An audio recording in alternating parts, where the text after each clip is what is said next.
Тэгээд тэр яам бууд дээр тустай журам гарсан гэж ойлголоо. Яг энэ хүрээнд одоо хийгдсэн ажил байгаа юу? Жишээлбэл одоо миний над ирсэн мэдээлэлээр CU дэлгүүрэхэд одоо сургуулиудын нойлыг засварлаж гэдэг юм уу?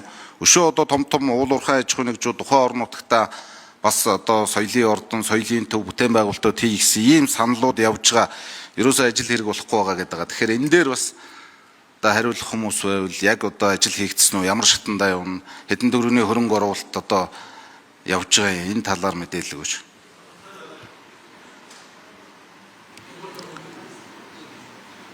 За ажлын хэсгээс хариулах. За боловсролын сайд Наранбаяр хариулъя.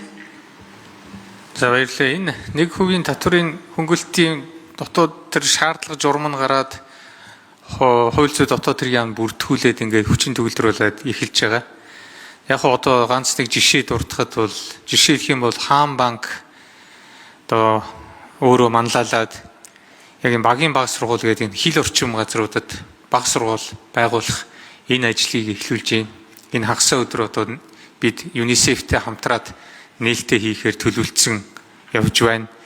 За мөн одоо CU сүлжээнийхэн бас энэ сургуулийн жорлонг сайжруулах ийм төслийг хэрэгжүүлээгээд одоо хуучирсан ийм нийслэлд байгаа жорлонгуудыг бол одоо олон улсын жишг нийцсэн ийм цэвэрхэн журлан болох ийм ажлуудыг эхлүүлж явах жишээтэй. Иймэрхүү одоо тодорхой жишээнүүд байна.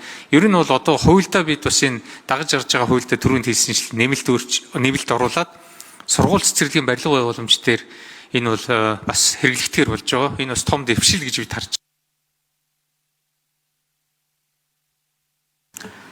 Татварын ерөнхий газраас нэмж мэдээлэл өгье. Нийт ер нь хичнээн хэмжээний төсөл хөтөлбөр ингэж хэрэгжсэн бэ гэж асууж ах шүү. Байна хос өрг шүү. За хос өрг шүний асуултанд хариулъя. Татварын ерөнхий газар дэд дараагийн хөлт. За нийт татвар 87 татвар төлөгч хамрагдсан байгаа.